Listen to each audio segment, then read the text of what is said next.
Bonjour et bienvenue sur cette nouvelle vidéo du parcours de formation comment créer les meilleurs chatbots et agents IA avec BotPress en 2024. Donc comme dans chaque première partie de vidéo, je me présente, je m'appelle Tristan. Je suis le fondateur de Flowy, une agence spécialisée dans l'automatisation des process répétitifs et particulièrement sur les problématiques de support client, donc pour les entreprises de la tech.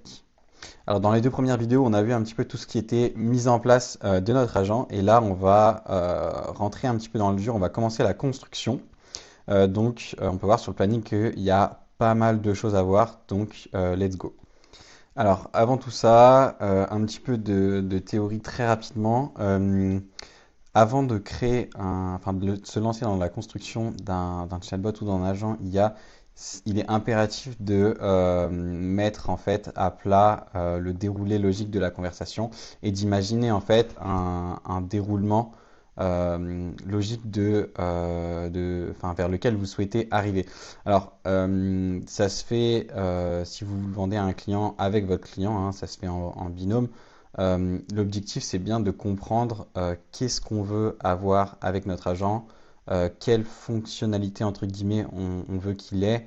Donc voilà, tout ça, c'est à voir avec votre client. Et bien sûr, l'objectif principal, c'est que le déroulé de la conversation soit le plus fluide et intuitif possible pour l'utilisateur. Lorsqu'un utilisateur interagit avec un agent, le but ultime, c'est qu'il ait sa réponse ultra rapidement et une réponse de qualité, évidemment. Donc, toute l'optimisation et la construction de l'agent doit se faire autour de ça, en fait. Euh, Autour de je veux trouver une réponse rapidement, comment je fais, quelles sont les branches les plus importantes à avoir au niveau du chatbot, donc quelles sont les parties les plus importantes. Donc, tout ça, c'est à vous de le déterminer en binôme avec votre client. Alors, si vous êtes tout seul et que vous entraînez ou alors que vous construisez un agent voilà, pour vous-même, une super pratique, c'est tout simplement d'aller sur le site web de votre client. Alors, je vais essayer de faire vite pour que ce soit pas trop chiant, mais concrètement, sur le site web, on peut voir qu'il y a des parties qui sont plus importantes que les autres. Par exemple, ça peut être important pour une entreprise d'avoir une partie du chatbot qui tourne autour de la fonction devenir partenaire. Donc, c'est important si on a un flux qui nous permet voilà, de commencer une procédure de partenariat très facilement. Aussi au niveau du module Contactez-nous, pareil, si on peut passer par le chatbot, c'est toujours un plus. Euh, on peut voir ici, non c'est là, ouais voilà, qu'il y a des cas d'usage. Donc pour présenter les principaux services et produits de l'entreprise, c'est évidemment primordial. Après, on a forcément la partie question qui est juste essentielle au bon fonctionnement d'un chatbot.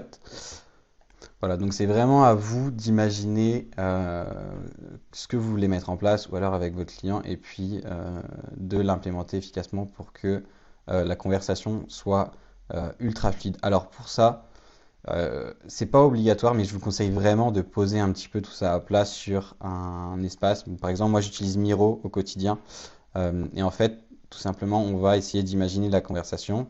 Donc le début de la conversation, les différentes parties, où est-ce que ça va mener, quels nœuds vont être un petit peu en support pour la fluidité de la conversation, euh, quelles sont les possibilités qu'on va pouvoir mettre en place derrière. Donc là, on va pas le faire dans le cadre de notre chatbot, mais toujours imaginer en fait quelle solution on peut implémenter pour que ce soit vraiment efficace. Donc voilà, essayez vraiment de mettre à plat au moins, je dirais, la première partie. C'est-à-dire le premier nœud, donc on verra ce que c'est qu'un nœud quand on va commencer la construction, mais au moins les premières options avec voilà, le début de la conversation et les fonctionnalités principales de l'agent. C'est vraiment ultra important que vous fassiez ça. En plus, ce document-là, c'est quelque chose que vous allez pouvoir partager avec votre client ou un collaborateur, j'en sais rien, pour voir s'il valide en fait un petit peu l'architecture principale.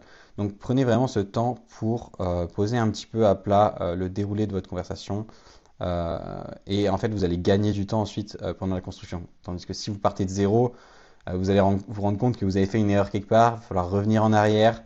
Enfin, vous perdez énormément de temps et j'en ai beaucoup perdu quand j'ai commencé votre presse. Donc prenez voilà, ce petit temps pour faire ça. Donc de retour sur notre espace de construction et on va commencer tout de suite. Alors petite définition pour que personne soit perdu pendant la construction, mais il y a trois mots on va dire ultra importants à connaître pour suivre. C'est les cartes, les nœuds et les workflows. Concrètement, quand on fait un clic droit, on nous propose de créer un nœud. C'est la première petite icône ici. Hop. Et en fait, un nœud, c'est un espace où on va pouvoir mettre des cartes. Des cartes, c'est quoi? C'est en fait des fonctions, ce qui va venir nourrir notre nœud. Donc, par exemple, on peut y mettre du texte. Donc, quand on écrit, en fait, c'est un texte qui va être envoyé à l'utilisateur. Donc, dans un nœud, on peut mettre toutes sortes de cartes qui ont énormément de fonctions. C'est là où on va mettre les cartes IA. C'est là où on va pouvoir récupérer des informations. On verra un petit peu le fonctionnement de chaque carte après. Mais voilà, il faut retenir qu'une carte, c'est une fonctionnalité qu'on regroupe dans un nœud. Et un nœud, c'est un ensemble de cartes en fait. Ça correspond à un espace comme ça. Et ensuite, un workflow, qu'est-ce que c'est? En fait, un workflow, c'est l'étape au-dessus, c'est un ensemble de nœuds. C'est une partie de la conversation en fait. C'est vraiment comme ça que je peux le définir le mieux. Alors pourquoi je vous parle de ça? Parce que tout simplement, la première chose à faire quand on a donc imaginé au préalable toutes les fonctionnalités qu'on veut dans notre chatbot, le déroulé logique de la conversation, j'y reviens. En fait, la première chose à faire, c'est de organiser la construction de notre chatbot. Pour ça, on va créer les workflows qui correspondent en fait à différentes parties de la conversation. Alors, si on revient par exemple au chatbot qu'on est en train de construire, vers le résultat vers lequel on va arriver, on voit que ici, les petites membranes vertes là qui sont dans certains nœuds, c'est ça les workflows. Et en fait, ils sont ici, ça nous permet d'organiser notre conversation. Si on ne fait pas ça, on va se retrouver avec tellement de nœuds et de cartes dans tous les sens que ce sera juste illisible et ça rentrera même probablement pas dans l'écran ou en tout cas, vous allez avoir du mal à faire toutes les connexions. Déjà que là, il y en a énormément. Donc, dans notre chatbot d'arrivée, on voit qu'il y a un workflow cas d'usage, un workflow contact support, un workflow devenir partenaire, nœud de fin, commencer et le workflow de questions. Pour les créer, on revient sur notre espace de construction qui est pour l'instant vide et en fait on va cliquer ici sur Add Workflow.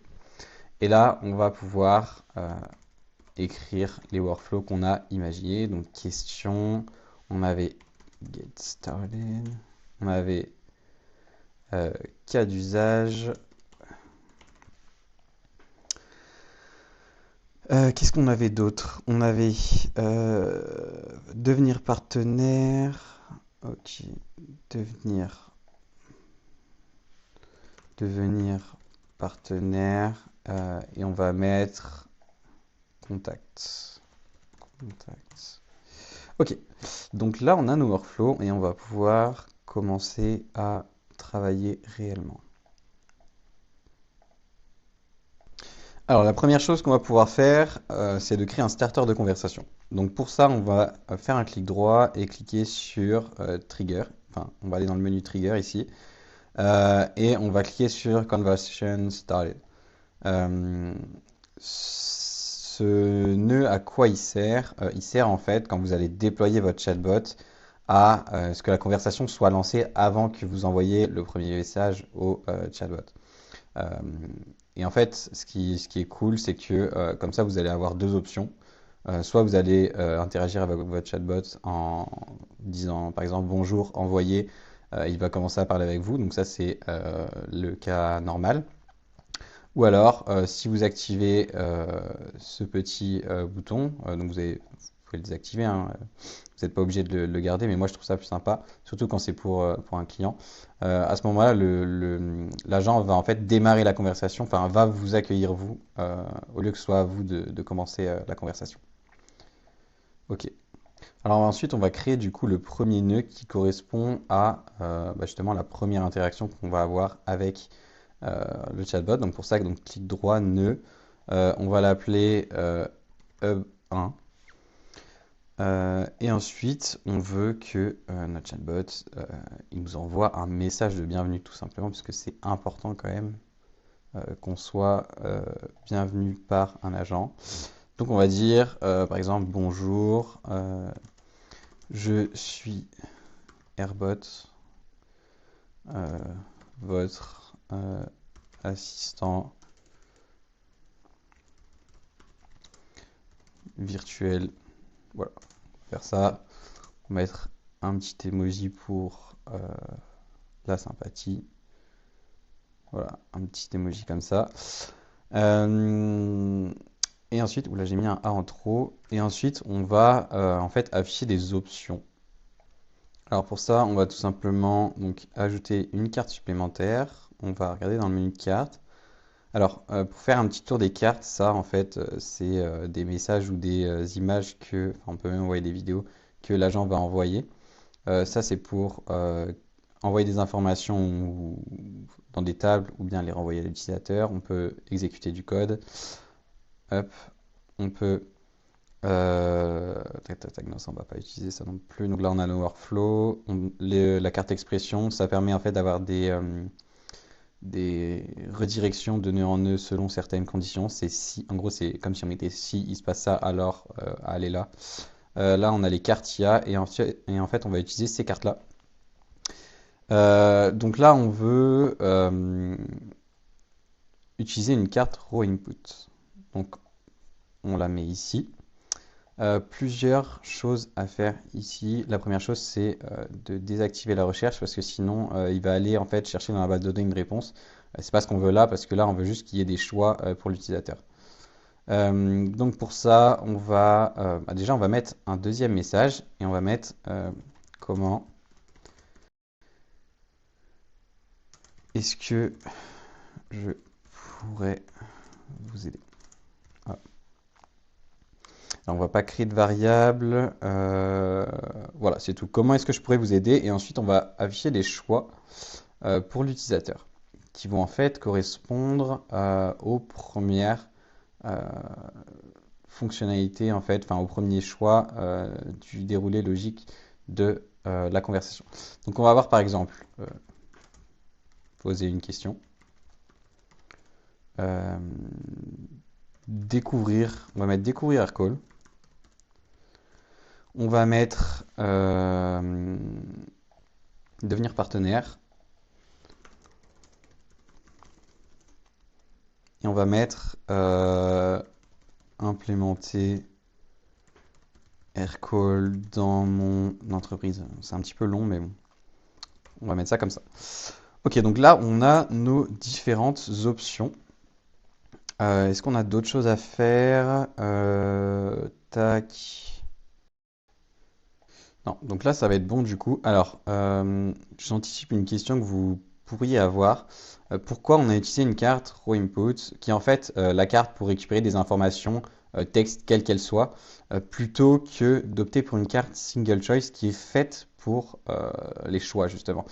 Bah, tout simplement pour la flexibilité qu'on verra probablement dans une des dernières vidéos, ce sera peut-être la prochaine, parce que grâce à la carte raw input, on va pouvoir en fait prendre ce qui s'est passé, euh, même si l'utilisateur n'a pas interagi avec le bouton. Par exemple, si les boutons de choix s'affichent et que on choisit, l'utilisateur décide d'envoyer un message dans le chat, ce qui n'est pas intuitif, on va quand même pouvoir bien traiter son message. Alors que si c'était une carte single choice, c'est un petit peu moins le cas. Donc je vous conseille toujours de passer par des cartes raw input dans la plupart des cas. Je trouve que la flexibilité est beaucoup plus grande avec ce type de carte. Donc personnellement, c'est ce que j'utilise. Et là, c'est là qu'on va voir pourquoi on a créé ces fameux workflows. Donc on va pouvoir commencer à créer la conversation. Donc poser une question. On va prendre là, on va déplacer un petit peu ici. On va voir qu'il y a un nouveau nœud qui s'est créé. Et là, on va pouvoir l'appeler question. Alors, je vous conseille toujours d'appeler, de nommer de mettre un titre à vos nœuds, tout simplement parce que vous allez beaucoup mieux vous y retrouver.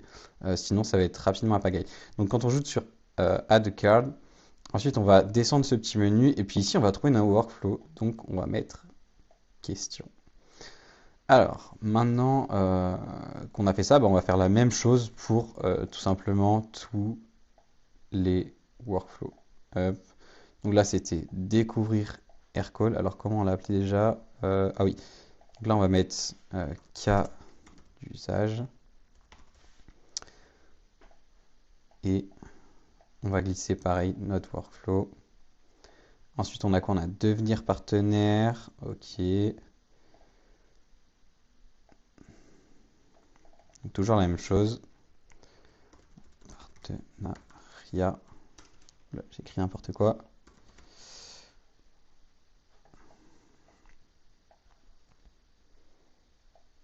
Donc je vous laisse faire la même chose pour chaque workflow. Je ne vais pas tout filmer parce que sinon la vidéo va être longue, mais vous avez compris l'idée. Donc une fois que vous avez créé tous vos workflows, il ne vous reste plus qu'à les lier avec les différents choix qu'on a fait juste avant. Et voilà.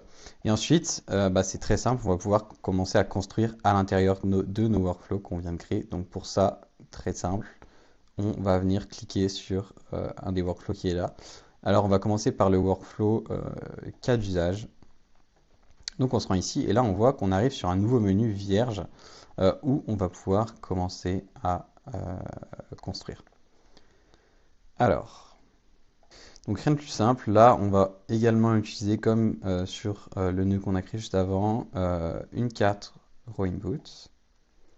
Donc en fait là l'objectif c'est que l'utilisateur puisse avoir un aperçu très rapide des différents cas d'usage, enfin des différents produits en fait et services que l'entreprise propose.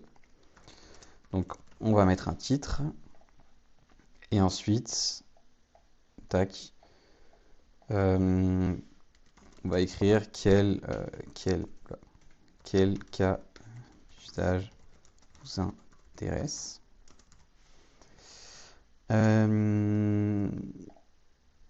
Ici, on va créer une variable. Alors, une variable, c'est en gros comme une poche d'information dans laquelle on va pouvoir stocker de l'information. Enfin, c'est un endroit en fait où on va stocker de l'information et qu'on va pouvoir réutiliser après. Tac, on crée la workflow use case, c'est bien un string. Enfin, string, c'est la variable pour du texte, donc on la garde comme ça. Alors ici, on va désactiver la base de données puisque c'est pas ici qu'on va demander à l'agent d'aller chercher dedans.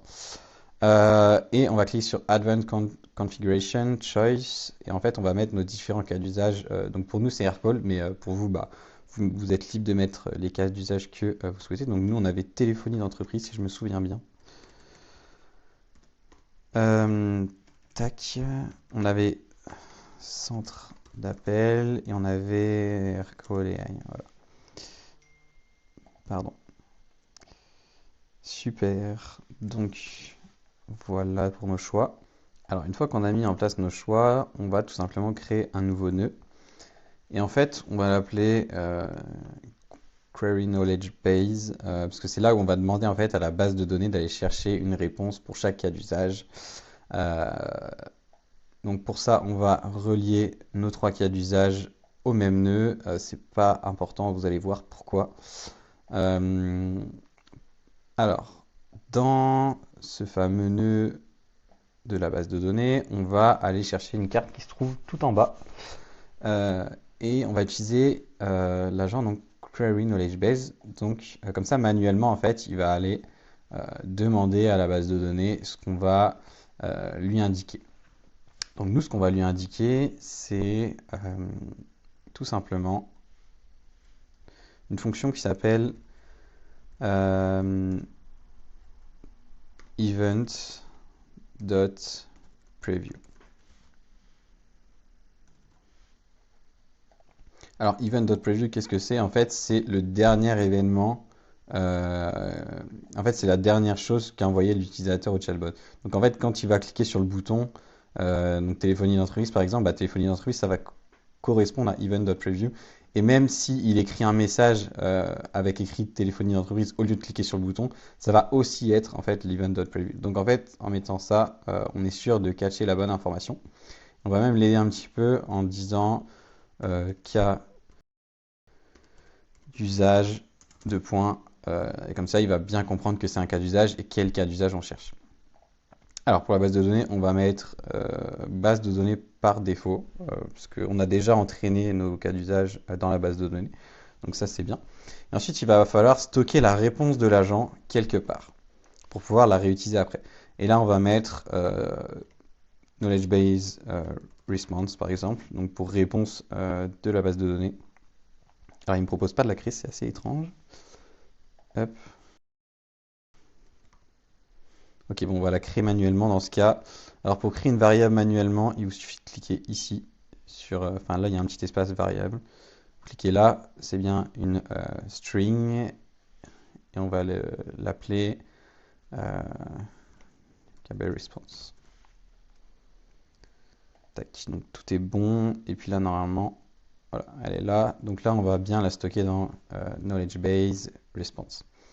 Et ensuite, on va faire intervenir l'IA. Donc c'est là que ça va être un petit peu intéressant. Et pour ça, donc on va ajouter une carte AI Task. Voilà. Alors, pourquoi on rajoute une carte AI Task à ce moment-là? Parce qu'en fait, la réponse que va nous donner la base de données, ça va être une réponse très brute, en fait, très pragmatique. Enfin, on a trouvé ça comme information. Et en fait, ça va paraître un petit peu pas trop humain quand tu vas envoyer la réponse. Donc c'est pour ça qu'on va utiliser en fait une carte IA pour pouvoir structurer la réponse et l'envoyer au format qu'on souhaite. On va pouvoir aussi lui demander, enfin lui donner un petit peu plus de contexte et de directives pour savoir comment agir. Alors moi j'avais déjà mon prompt de prêt, donc je vous laisse créer le vote, mais concrètement vous pouvez vous inspirer du mien. On lui dit donc contexte qui il est, donc il y a un assistant virtuel pour Aircall. Donc on lui dit que l'utilisateur veut découvrir des cas d'usage, on lui décrit un petit peu son objectif, comment il doit se comporter, quel ton il doit adopter, et on lui dit de stocker sa réponse dans le workflow AI response. C'est pas obligatoire de mettre ça, moi je le mets pour être sûr, mais voilà, c'est pas obligatoire. Alors une fois que vous avez mis votre prompt, donc ensuite, une fois qu'on a bien, comme je disais, mis notre prompt, tout ça, que c'est bien clair les instructions, on va pouvoir en fait lui indiquer qu'est-ce qu'il va recevoir en input, donc quelles sont les informations à traiter. Et donc pour ça, on va tout simplement lui dire, bah, les informations que tu dois traiter, c'est la réponse de l'agent de base de données, donc workflow.cableResponse. Et on peut aussi mettre, alors c'est l'un ou l'autre, c'est à vous de choisir. En soi, ça revient au même, et on peut aussi mettre une fonction qui va s'appeler turn.knowledgeAgent.answer. Voilà. Vous pouvez choisir, globalement, ça revient au même. Et ensuite, ce qu'il nous reste à faire, bah déjà, c'est de stocker le résultat, cette fois-ci, de la carte IA. Donc on va créer une variable qui s'appelle AI response, donc pour la réponse de l'IA. Donc on fait sauvegarder, on la remet, AI response. Donc là c'est bon, notre variable est bien mise quelque part. On vérifie qu'ici dans Advanced Settings c'est bien 4 mini. Pour la température, on va l'augmenter un petit peu, on va mettre ça à 15, c'est bien, pour que justement la réponse soit pas trop stricte et inhumaine. Donc là on est bien, et là ce qu'il nous reste à faire, donc c'est d'ajouter une carte, de mettre une carte texte, et là on va faire @AI response. Donc là la réponse va bien arriver.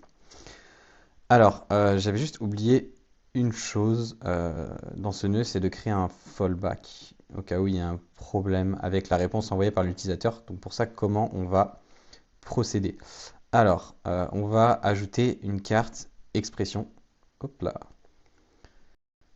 en dessous de la carte Query Knowledge Base. Pourquoi? Parce que imaginez que l'utilisateur il arrive dans ce nœud et donc déjà il clique sur aucun des trois boutons et en plus il met je sais pas, des numéros, une suite de numéros ou quelque chose qui n'a rien à voir avec les cas d'usage. Alors l'agent il va être perdu et en fait il va trouver aucune réponse ici. Euh, Et en fait, quand il se passe ça, on veut, nous, qu'il y ait un fallback, donc un nœud d'erreur qu'on va créer juste ici, qu'on va appeler FLB pour fallback. Et en fait, on veut que ce nœud d'erreur, il envoie un petit message à notre utilisateur.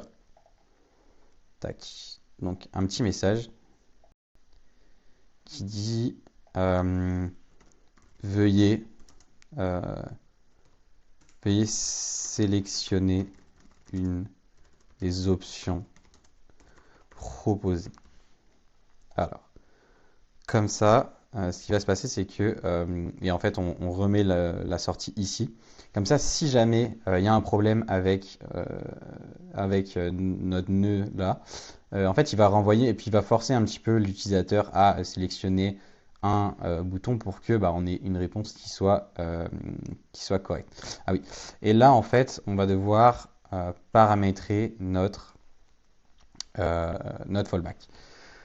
Alors, on va utiliser l'IA. Alors, comment ça fonctionne ces cartes-là? C'est, comme je vous ai dit un petit peu plus tôt, pour utiliser des fonctions si ou opter pour des choix en fait en fonction de ce qui s'est passé avant. Ça peut paraître un peu contextuel, enfin un peu abstrait tout ça, mais je vais vous expliquer en détail. Donc là, en fait, comme j'ai dit, on veut que si le knowledge agent n'a pas de réponse à ce qui s'est passé, l'utilisateur soit redirigé vers le nœud fallback. Pour ça, ce qu'on va faire, c'est qu'on va cliquer sur ici là sur la petite étoile pour qu'en fait on ait accès au paramétrage de cette zone là qui correspond à la condition. Et là on va en fait mettre une fonction qui s'appelle turn.knowledgeAgent.answer equal to nil. Concrètement, ça veut dire la réponse de l'agent base de données est égale à nul. Enfin, il n'y en a pas quoi. Il y a d'autres fonctions qui sont possibles de mettre ici. On pourrait mettre turn.knowledgeAgent.answer est égal à 0 ou la réponse de l'agent n'est pas supérieure à 0. Donc en gros, il n'y a rien qui est sorti. Voilà. Mais nous, on va utiliser cette fonction. Vous pouvez la recopier. Elle est très simple et elle marche à tous les coups. Et ensuite, on va demander à notre conversation de sortir du workflow. Alors, on va voir ce que ça donne. Donc, on va interagir avec notre chatbot pour voir si tout est bien paramétré. Donc, pour ça, on ouvre l'émulateur qu'on a vu un petit peu dans les premières vidéos.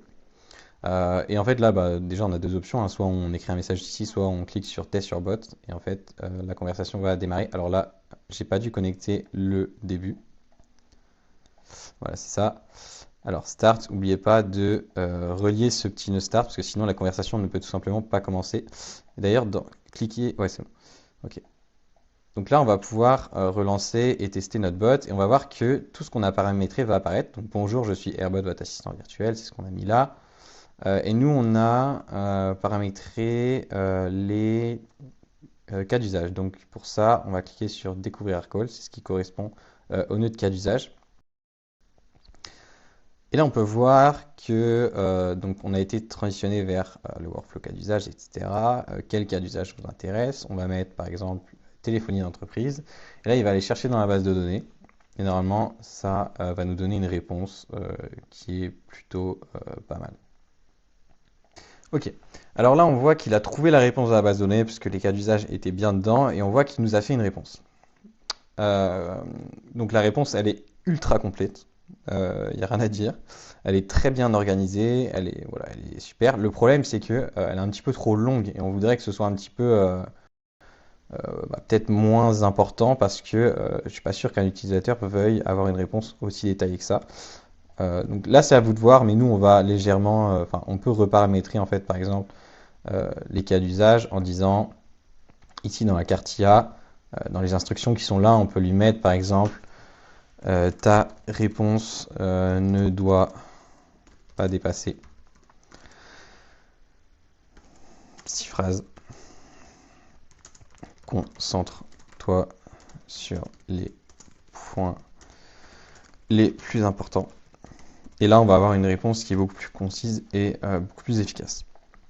Donc, retour sur notre espace principal. Donc, on clique sur Main.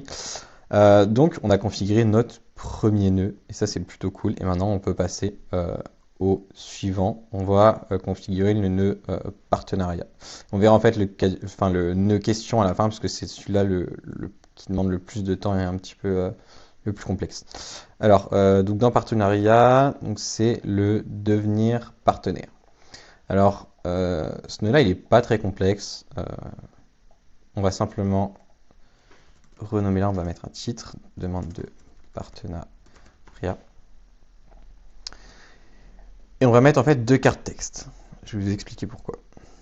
Alors, dans une première carte texte, dans celle-ci, on va dire quelque chose comme merci,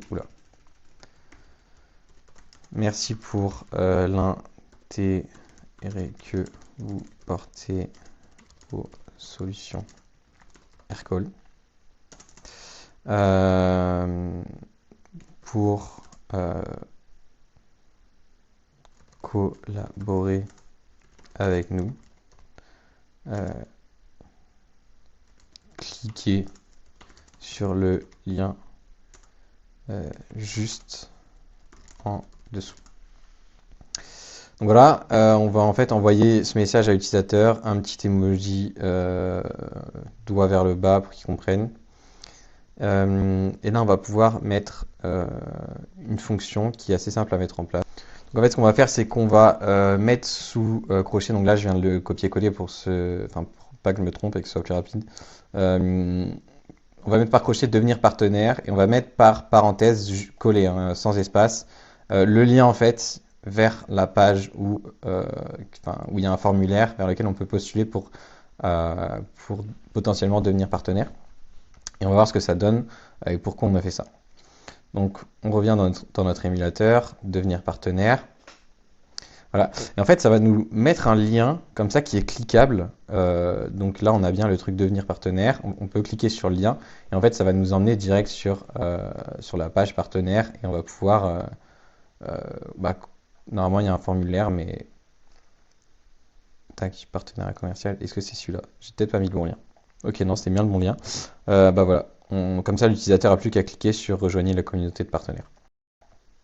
Donc notre nœud de partenariat, il est configuré. On va faire un petit peu la même chose, mais en version légèrement différente pour le Get Started. Donc en gros, le Get Started, c'est quand un utilisateur est convaincu des solutions Aircall et qui veut l'implémenter dans son entreprise, tout simplement. Donc on va faire quelque chose de similaire pour que vous voyez comment ça fonctionne, mais cette fois on va utiliser une carte. Donc on va mettre texte et on va mettre cette petite carte là. Vous allez voir pourquoi c'est un petit peu plus sympa. Je vais vous expliquer comment ça fonctionne. Et donc là pareil on va mettre merci. On va mettre autre chose, on va mettre vous faites le bon choix. Le bon choix.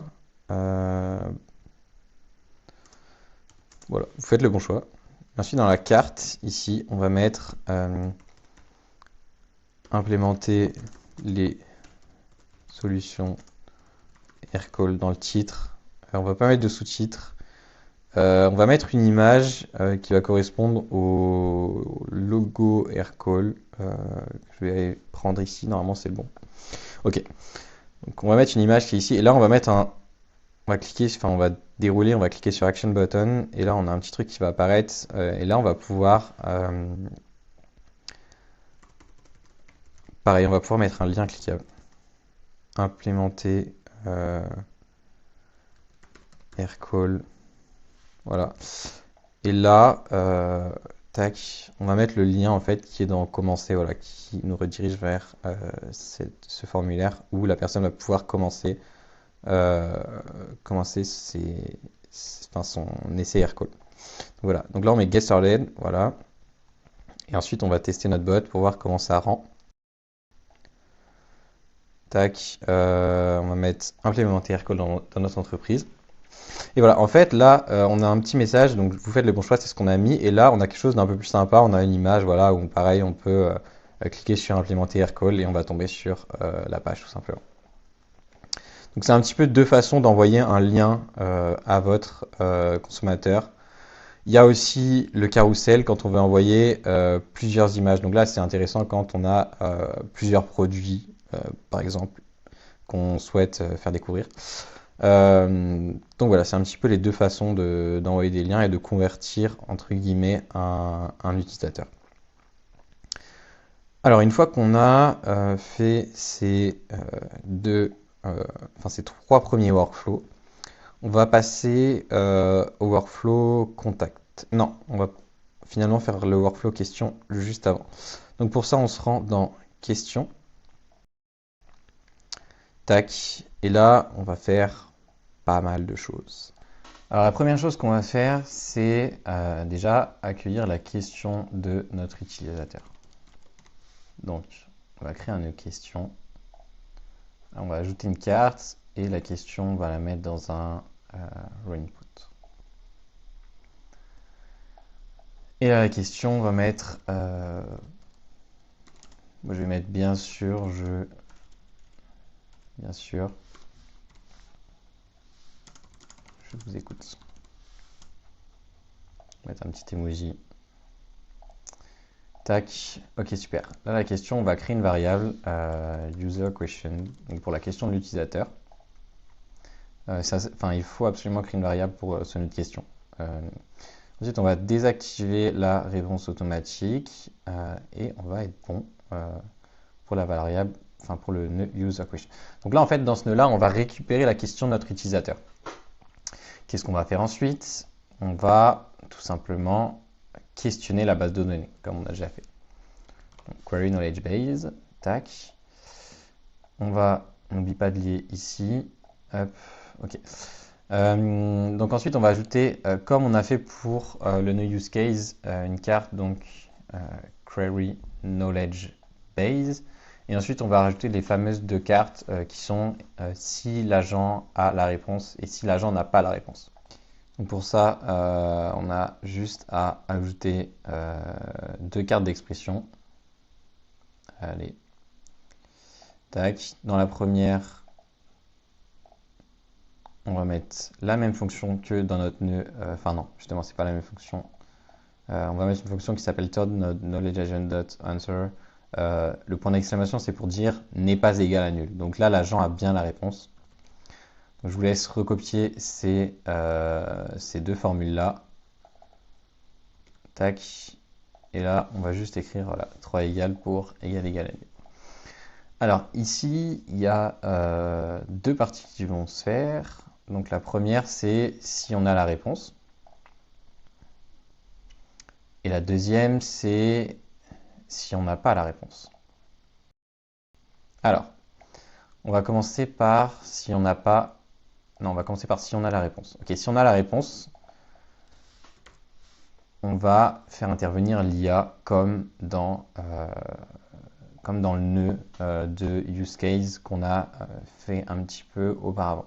Alors, là aussi, mon prompt était déjà prêt. D'ailleurs, il est en anglais, mais vous pouvez le mettre en français. Il n'y a absolument aucune différence. On parle de quelques millisecondes pour faire la traduction de français à anglais, donc ça ne change strictement rien. C'est juste que je travaille un petit peu plus en anglais, c'est pour ça. Donc, mon prompt est prêt, donc on lui donne du contexte, on lui dit que l'utilisateur a déjà été accueilli, donc pas besoin de lui redire bonjour, parce que sinon ça arrive que l'IA lui redise bonjour et bienvenue chez Aircall, machin. On veut pas ça, on veut juste qu'il réponde à la question concrètement. Donc on lui donne des instructions. Alors je vous laisse créer votre propre prompt. Si vous voulez, faites-le moi savoir dans les commentaires et je vous enverrai le prompt qui est plutôt ultra efficace que j'utilise au quotidien. Et ensuite, pareil, il faut qu'on lui donne des inputs. Alors ici, plusieurs choses. Donc pareil, je viens de copier-coller et on va expliquer, on va regarder un petit peu ce qu'on a mis en input. Alors on lui dit que la question de l'utilisateur c'est la suivante. Donc c'est soit event preview parce que si l'utilisateur se retrouve sur la carte IA, c'est qu'il a posé sa question. Donc la question est forcément là. Et au cas où, on peut mettre workflow.userQuestion. Alors event preview, vous êtes obligé de le mettre parce que la question ne va pas forcément venir du workflow user question. On verra ça plus tard, pourquoi on le met là. En tout cas, vous êtes obligé de mettre event.preview et mettez aussi user question.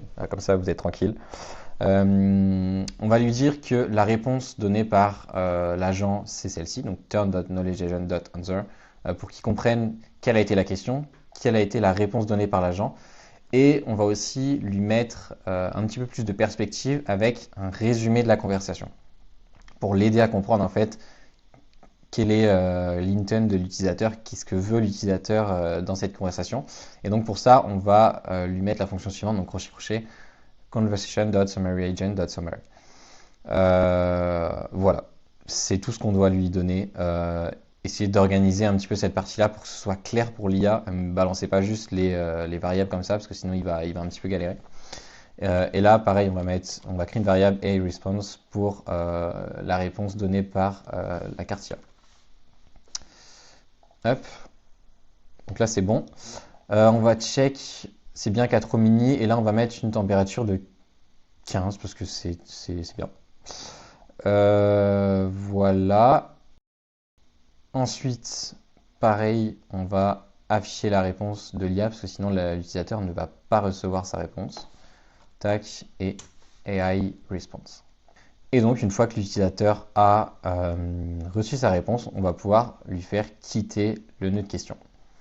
On va pas en fait lui demander s'il veut poser une autre question parce que vous allez le voir dans une autre vidéo, mais en fait ça va être une vidéo sur la fluidité où l'utilisateur va en fait pouvoir poser une question dans à n'importe quel endroit du chatbot et ça va quand même marcher. Donc là on le fait sortir du nœud. Et on va configurer la partie qui est un petit peu plus longue, c'est s'il n'y a pas de réponse. Voilà, je vais appeler NVF pour No Valid Answer Found. Et là, d'ailleurs, je vais mettre Valid Answer Found. Ok, donc là, il n'y a pas de réponse. La base de données n'a pas trouvé. Oh, d'ailleurs, on n'a pas configuré ça, très important. Donc, on le fait maintenant. Donc là, on va mettre event.preview. Ok. Pour la base de données, on va mettre la base de données par défaut et vous allez voir pourquoi. Et puis là, on va mettre knowledge base response. Ok, il ne nous demande toujours pas de la créer, c'est sûrement un bug de BotPress, mais c'est pas grave, puisqu'on peut toujours créer les variables ici. Donc, knowledge base response, c'est bien une variable string.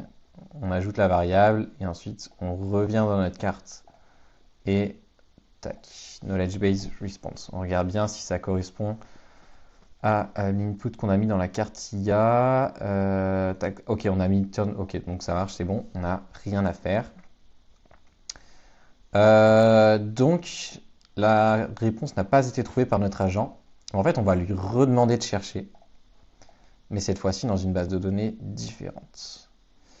Alors, on va lui dire query knowledge base. Et là, on va mettre event.preview, pareil. Tac, pour toujours l'événement qui a eu lieu juste avant. Et cette fois-ci, on va mettre web search. Alors, si vous vous souvenez bien, dans la deuxième vidéo, donc dans la vidéo juste avant celle-ci, on a paramétré ici deux bases de données.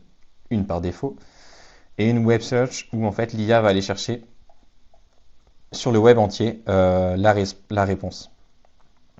Donc, en fait, ça, c'est une petite étape avant le fallback pour dire qu'on n'a pas trouvé, en fait, qu'on n'a pas la réponse à ces questions. Pourquoi?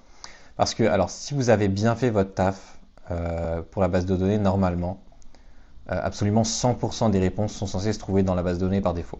Vous devez vraiment prendre le temps, mais en tout cas, la base de données, elle doit être ultra complète. Et si, dans l'éventualité où la base de données n'a pas la réponse, on va aller demander, on va faire une requête internet. Problème, la requête internet, surtout là, je l'ai paramétrée sur tout le web. Donc la requête internet, elle peut sortir un petit peu tout et n'importe quoi. Donc pour éviter ça, on va mettre, en fait, on va écrire rcall ici derrière. Parce que comme ça, si l'utilisateur pose une question et qu'il n'a pas mentionné rcall, par exemple, il dit quels sont les tarifs, en fait, la recherche internet, en fait, ChatGPT, clairement, il va aller demander sur internet quels sont les tarifs. Il va tomber sur tout et n'importe quoi, parce que c'est pas une question ciblée. Donc là, en rajoutant un rcall derrière, même si l'utilisateur écrit par exemple quels sont les tarifs, en fait, on va aller chercher quels sont les tarifs rcall. Et du coup, là, on va pouvoir potentiellement tomber sur une réponse approprié. Cependant, si vous voulez vraiment quelque chose d'ultra précis, surtout si vous vendez à des clients, dans la web search, là, mettez pas tout le web, hein. Mettez juste voilà, spécifique website et le site du client.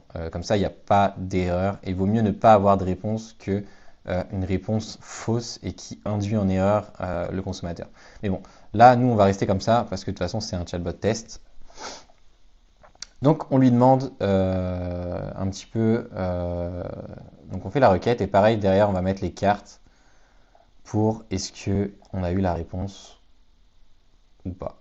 Alors, si on a trouvé la réponse grâce à la requête internet, donc on relie à VAF pour que l'IA fasse son travail. Et si on n'a pas la réponse, on va créer un nouveau nœud. Alors, dans ce nouveau nœud, qu'on va appeler fallback. Et alors, dans ce nouveau nœud, on va ajouter quelque chose qui en fait va nous permettre de stocker les réponses, enfin les questions qui n'ont pas été répondues dans un tableur Excel. Pourquoi c'est intéressant? Parce que comme ça, on va pouvoir ensuite analyser les questions qui n'ont pas été répondues. Donc, par exemple, au bout d'un mois, on va prendre ce fichier et on va regarder tout ce qui n'a pas été répondu. Et en fait, on va update ensuite la base de données pour pouvoir y répondre. Comme ça, c'est un petit peu de l'amélioration continue. Et en fait, l'objectif, c'est qu'il y ait justement 0 réponse pas répondue au bout de quelques mois d'utilisation. Mais là, au début, on va justement permettre de stocker ces questions non répondues. Donc pour ça, on va créer une table juste ici.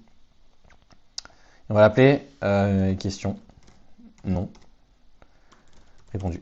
Voilà, on va l'appeler comme ça, très simple. Voilà, donc là, elle va apparaître. Et là, on se retrouve dans l'onglet table. En fait, on va juste appuyer sur le C là et on va mettre question pour stocker les questions. On peut mettre une petite description. Voilà. Save. Et ça va nous créer une colonne, tout simplement. Et ensuite, on retourne dans, voilà, dans notre partie question qu'on est en train de configurer.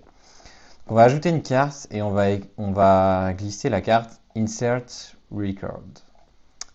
Voilà. Donc, qu'est-ce qu'on va faire comme paramétrage? Donc déjà, on va sélectionner une table et on va voir que là, on a question non répondue, la table qu'on vient de créer. Et là, il va nous demander quelle question tu veux stocker. Et là, on va mettre Add User Question et on va aussi mettre Events preview. Pourquoi? Parce que, comme je vous ai dit, la question de l'utilisateur va pas forcément venir du nœud de capture de question. Ça peut être le dernier message envoyé par l'utilisateur. Voilà. Et ensuite, on va mettre une nouvelle carte, une carte de texte, tac, qu'on va venir glisser et qu'on va mettre.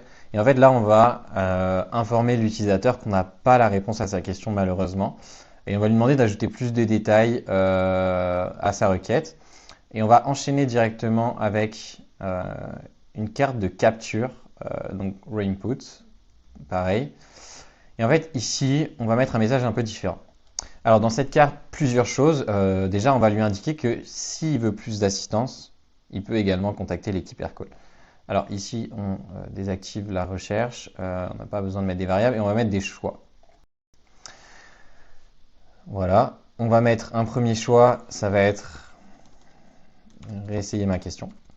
Donc si l'utilisateur a envie de retenter sa question, peut-être puisqu'il s'est raté tout simplement, je sais pas, il a mal tapé sur le clavier, du coup la base de données elle n'a pas trouvé, ou alors il a oublié un mot, enfin j'en sais rien. Donc là il va pouvoir retenter sa question. On va aussi mettre l'option de contact, du coup, contacter l'équipe Aircall. Et ensuite, on va mettre une autre option, voir les autres options. Voilà, comme ça, on a tous les choix possibles. Alors, est-ce que ça a bien pris en compte? J'ai pas l'impression. Ouais. Voir les autres options. Ok. Et ensuite, il va juste falloir relier tout ça. Donc, très simple. Réessayer ma question. On va relier à question. Contacter l'équipe Aircall et voir les autres options. On va relier à la sortie. Alors, pas de panique. Pour ceux qui se disent que le nœud de question n'est pas terminé, oui, il n'est pas terminé. Il y a énormément de travail sur la fluidité à faire, mais ce sera l'objet d'une prochaine vidéo, parce que là, on est déjà à 50 minutes et j'ai pas envie que ça fasse trop long, surtout que la partie fluidité du chatbot, ça prend énormément de temps. Donc là, sur le nœud de question, on voit que c'est pas trop mal. Donc quand je parle de fluidité, il y a tout ça à rajouter. Et puis à l'extérieur, enfin ici on a ça aussi. Et puis même dans l'environnement principal, on a énormément de paramètres de fluidité à voir. On a des transitions IA à mettre en place, des fallbacks, voilà, on a plein de choses à voir, mais ça fera l'objet d'une autre vidéo.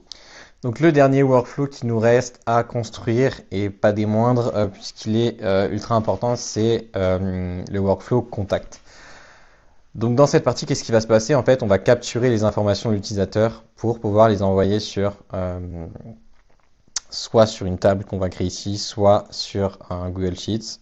Donc là, ce qu'on va faire, c'est qu'on va les envoyer en fait sur un Google Sheet. On va voir en plus comment envoyer des infos via Make par Webhook. Alors, première étape, capturer les informations. Donc, on va lui indiquer tout simplement. Donc pour ça, très simple, on crée un nœud.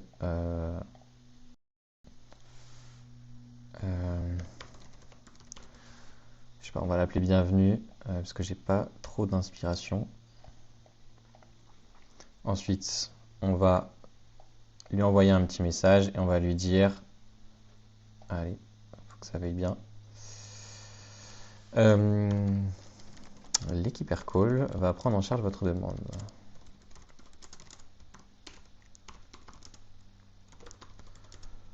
Ok.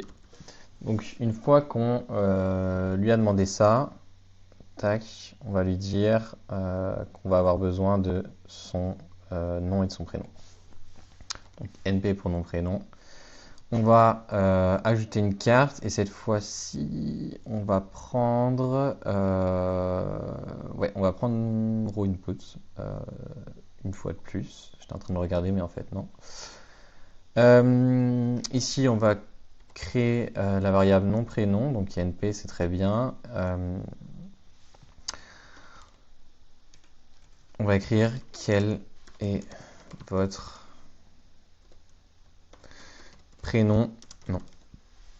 Voilà, on va lui indiquer le format un petit peu. On n'oublie pas de désactiver la recherche. Ok. Ah oui, et là on va dans Advanced Configuration, on va cliquer sur Advanced, on va cliquer sur Add Transition to Handle a Failure, parce que là c'est une information rigide en quelque sorte qu'on veut capturer. On ne veut pas qu'il écrive des numéros et que voilà, là on a vraiment besoin de son nom et de son prénom. Donc en fait on va le forcer à bien répondre en cliquant là-dessus, puis en recliquant sur Advanced Configuration, Retries, et on va mettre 0. Retry, c'est le nombre de fois où l'utilisateur peut renvoyer un message en fait pour essayer de valider sa réponse, mais nous on veut aucune erreur, donc on va mettre 0. J'ai peut-être mal expliqué le retries, mais mettez sur 0. On va créer le fallback tout de suite, comme ça c'est fait. On va écrire FLB pour fallback. On va ajouter une carte texte, une fois de plus. Tac, donc là c'est vraiment du basique, hein. Et on va lui dire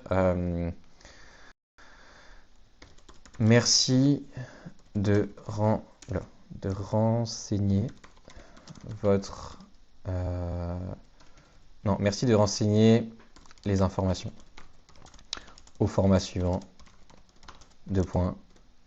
Prénom, nom. Voilà, au cas où il n'a pas compris et il n'a pas bien renseigné, ou je sais pas, il a envoyé un message par exemple avec son prénom et après avec son nom. Voilà. Donc là, on remet ça là. Et en fait, quand on va rentrer, je vais vous montrer d'ailleurs, quand on va rentrer un petit peu n'importe quoi, Euh, Ah oui, tac, ce qu'on va faire. Ok, je vois. Alors en fait, de base, le workflow nous contacter, il est caché dans notre question. Quand il y a une question qu'on n'arrive pas à répondre, comme je vous ai montré, on peut contacter le support. C'est là où on a le bouton en fait contact support. Mais en fait là, enfin, c'est pas encore fini de paramétrer, donc on va créer un nouveau nœud contact. On le bougera ensuite, mais pour l'instant on va faire ça, pour pouvoir tester en fait et puis que je puisse vous montrer comment ça fonctionne. Donc en soi là vous avez rien à bouger, c'est juste moi je vous montre un petit peu comment on fait. Là on va mettre contact pour que non, on va mettre contacter aircall. Voilà, contacter aircall et voilà, on va lier ces deux là. Pourquoi ça n'a pas marché? Contacter aircall. Des fois il a du mal à enregistrer donc faut s'y prendre à plusieurs fois un peu. Bon là c'est bon. Et là en fait on ajoute à chaque fois je fais ça. On ajoute le workflow contact. Allez, voilà. Ok, donc là c'est cool. On a pu faire une connexion. Donc on retourne dans contact et en fait là on va pouvoir du coup accéder à notre nœud. Contacter aircall. Voilà, là il y a le message. Il nous demande notre nom prénom. Donc si on le renseigne bien, on va passer au nœud suivant. Mais là par exemple on va mettre ça. Ça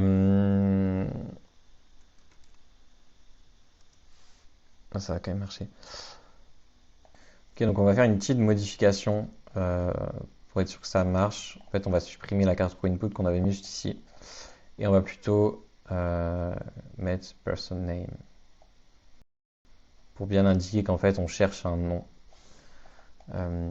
Donc là, on renseigne.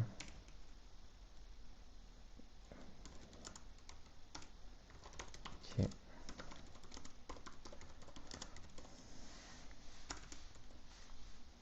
Ok, super. Là, on met la variable np. Ok, ça existe déjà. Nom, prénom. Non, on va mettre username. Voilà, comme ça, on est bien. On redésactive ça. Retries, on remet sur 0 et on met advanced, at transition. Tac, on relie ça et voilà, là c'est bon. Et normalement, ici, ça devrait fonctionner. Voilà, donc là par exemple, on a mis des chiffres pour voir si ça fonctionnait. Il nous a mis erreur, faut indiquer au format suivant nom prénom. Donc c'est un petit peu comme ça que fonctionnent les fallbacks, je ne vais pas vous les montrer à chaque fois. Et puis là maintenant on va capturer les autres informations, donc on va prendre un mail tout simplement. Et à chaque fois c'est le même process.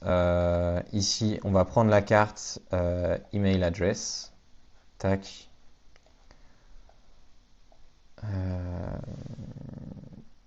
Email, bah voilà, on va garder ce message là, on va mettre user mail comme variable. On va désactiver la base de données. Donc advanced configuration retry 0, tac, et advanced add transition to handle failure. Pareil, on crée un fallback, tac. On va copier-coller ça. J'ai raté. Copier-coller. Fallback 2. Au format suivant, et là on va mettre par exemple exemple add aircall point comme voilà, on va mettre ça. Pareil, on remet au début du nœud et ensuite voilà, on va faire une dernière capture. Je vais enlever ça. Et là on va créer problème, voilà, pour savoir c'est quoi le problème de l'utilisateur. Donc une dernière carte, très rapidement, tac, on va prendre raw input, tiens. Hop, et là, on va lui dire merci de décrire votre problème. Pas de problème. Tac. Ici, on va créer la variable user. Problème. On désactive la base de données. Et puis là, on va pas mettre de fallback parce qu'en soi, il n'y a pas de bonne réponse. Le problème, ça peut être tout et n'importe quoi, un petit peu. Donc, on va laisser comme ça. Alors, une fois qu'on a récupéré toutes les informations, on va rentrer dans une partie un petit peu plus complexe qui va impliquer du code. Puisque en fait, c'est la partie où on va prendre les informations qu'on vient de capturer et on va les envoyer dans un Google Sheets, par exemple. Pour ça, on va ajouter une nouvelle carte et on va prendre execute code pour exécuter du code. On va créer un nouveau code et là, moi j'en ai un qui est, tac, je vais enlever ça, qui est tout prêt, mais vous devez en fait copier-coller ce code-là, qui est en fait un système pour envoyer des informations vers Make. Alors je ne vais pas détailler la partie Make forcément parce que il vous suffit de créer un compte, d'aller sur New Scenario, ensuite vous cliquez sur Webhook, Custom Webhook. Ici on va ajouter, on va mettre tester call, voilà. Hop, ça va nous donner un lien ici qu'on va copier et qu'on va, alors on retourne dans notre bot, on va ajouter ici en fait entre les deux tirets. Alors en parallèle, qu'est-ce qu'on doit faire? On doit créer, on doit préparer notre tableau Excel où en fait on va écrire prénom, nom parce que c'est les informations qu'on va collecter, mail et problème. Voilà, on va faire quelque chose de très simple. Donc ensuite, une fois que c'est paramétré, que vous avez bien mis les bonnes variables aux bons endroits, donc comme c'est fait ici, on va pouvoir en fait faire la relation, enfin le lien entre BotPress et Make tout simplement. Hop, si ça veut bien. Ah oui. Tac. Donc on va voir si ça marche. Contacter Aircall. Là voilà, il nous demande notre nom prénom, donc Tristan Doer. Il nous demande notre mail. Donc Tristan add, allez on va mettre aircall.io. Ok, donc là on a bien capturé l'email et maintenant décrire notre problème. Je vais mettre par exemple mon système aircall ne fonctionne pas. Ok, et là en fait il va exécuter un code. Ok, donc là il y a une petite erreur, je vais essayer de voir pourquoi. Ok, c'est parce que j'avais oublié de runner en fait le scénario. Donc là, n'oubliez pas d'appuyer là ça, pour activer votre Webhook Make. Et donc ensuite, vous refaites la procédure et en fait, ça va marcher. Donc ensuite, sur la partie Make, ce qu'on va devoir faire pour stocker dans notre Google Sheets, tout simplement, on va créer un autre module. Tac. Google Sheets, il est juste là. Et puis là, on va devoir... Alors, là, je ne vais pas détailler tout, mais en gros, il faut connecter son compte Google, mettre Search Bypass, mon Drive, et puis là, vous avez un cheminement, donc vous appuyez sur plus. Moi, je vais mettre connexion Make, et là, en fait, il va mettre le fichier Drive, donc test aircall. Et là, il va m'afficher en fait donc le nom de la feuille, c'est feuille 1 parce que je ne l'ai pas renommé. Et voilà, là on a les infos qu'on cherchait tout à l'heure. Enfin, en fait, quand on a créé notre Google Sheets, on a mis ces infos, donc les trois premières, là, prénom, mail et problème. Et là, tout ce qu'on a à faire, c'est tac, on met, d'ailleurs, on va mettre username directement, ça ira plus vite. Là, on met le mail. Et là, on met user request du coup. Et donc, une fois qu'on a fait ça, on clique sur OK. Et là, la connexion est faite. Donc, on va faire un test pour voir si ça fonctionne. Normalement, ça devrait fonctionner, mais on n'est jamais à l'abri. Des fois, il y a des petits paramétrages à faire en plus. On est sur contact et aircall, on est toujours dans ce cadre-là, nom, prénom, Tristan Doher, tristan@mail.com. Alors, je viens de me rendre compte, juste avant de renseigner la dernière chose, qu'il faut toujours activer en fait le scénario. Donc là, on l'active, il se met en mode écoute. Donc là, il va écouter les données qui vont arriver. Et puis là, on va décrire le problème et les données vont être envoyées. Donc mon aircall ne fonctionne pas. On s'en fout si c'est mal écrit. Donc voilà, là on voit que le scénario a bien été exécuté. On va ici et là on voit qu'il y a un petit problème. Donc on va voir tout de suite. Donc là on voit qu'il a bien reçu les infos. Et là, qu'est-ce qui s'est passé? On va voir ça tout de suite. Donc en fait, là il vient de me dire qu'il y a une variable qui n'a pas pu être convertie en texte. Alors c'est probablement l'email qui ne correspond pas à un mot vraiment. Donc ce qu'on va faire, c'est qu'on va juste rajouter une petite variable toString qui va en fait convertir l'email de l'utilisateur en texte. Parce qu'en fait, c'est une variable objet, si je ne dis pas de bêtises, et du coup, c'est pour ça que ça va pas forcément marcher. Alors, s'il veut bien... J'ai du mal à viser. Voilà. Donc là, il est entre les deux. Tac. On va voir si ça fonctionne. Hop. Ok, donc là, on refait le scénario et normalement, ça fonctionne. Ok, donc on va juste faire quelques modifs pour que cette fois ça passe. Désolé des petits bugs, ça fait longtemps que j'avais pas fait cette manie, même si elle est ultra simple. Donc ici on va pas mettre username, on va mettre tout simplement first.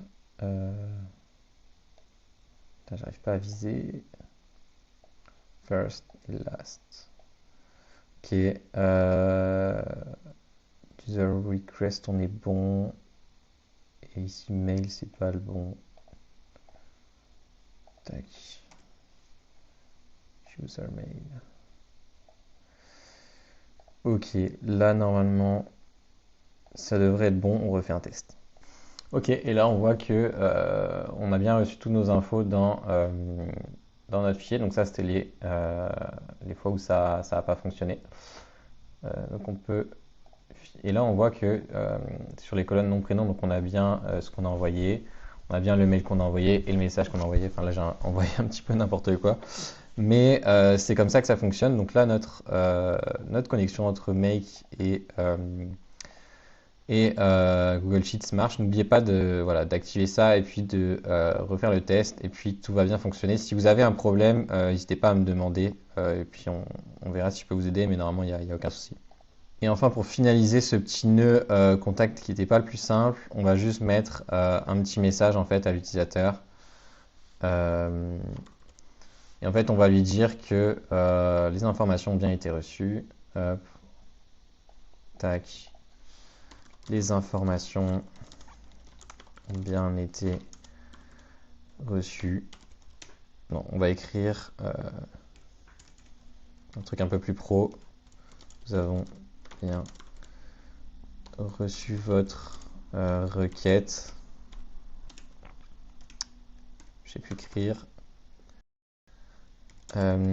L'équipe Aircall reviendra vers vous très rapidement. Ok, et puis là on a fini notre nœud contact. Donc là on va tout simplement envoyer vers exit. Et puis, on est bon pour le nœud de contact. Donc là, ce qu'on a fait, c'est qu'on a finalisé absolument tous les premiers workflows. Donc, on a fait un petit peu la construction de l'architecture principale. Alors, la prochaine vidéo sera aussi longue probablement que celle-ci, ou alors je vais peut-être la faire en deuxième partie, je n'ai pas encore décidé. Donc dans la prochaine vidéo, on va voir tout ce qui est fluidité flexibilité du chatbot, transition IA. Et puis, bah, tout simplement, on va finir de construire nos flux de conversation avec la construction de nouveaux hubs. La construction, alors si je montre par exemple le résultat final qui est, non, c'est pas ici. Alors le résultat final qui est là, pardon, on va dans Main. Donc on voit qu'il nous reste pas mal de choses à construire. Nous en fait on a construit ça, il nous reste ça. Donc il nous reste pas mal de choses pour avoir un bot totalement fluide et pour obtenir un résultat qui est juste nickel, où on peut naviguer partout, poser nos questions n'importe où dans les nœuds. Donc par exemple ici au nœud de démarrage, si je dis c'est quoi Aircall, donc là il va pas répondre parce que j'ai pas mis la base de données sur le résultat final, mais en gros n'importe où on va pouvoir poser une question, ça va bien répondre. L'agent va comprendre ce qu'on veut, va nous emmener vers le bon nœud, quel que soit l'endroit où on se trouve, donc ça c'est super intéressant. Donc voilà, ça sonne un petit peu la fin de cette vidéo qui est un peu longue, 1h10, je m'en excuse. Mais bon, j'espère qu'elle vous aura bien aidé, qu'elle vous aura éclairé sur pas mal de choses. Franchement, on a vu beaucoup de choses dans cette vidéo, mais voilà, j'essaie de faire un truc un petit peu complet. On a vu aussi un transfert d'informations vers Make. Donc j'espère que ça vous aura plu, et puis n'oubliez pas de vous abonner, de liker la vidéo pour les stats, et puis on se dit à la semaine prochaine pour la nouvelle vidéo du coup. Allez, bye!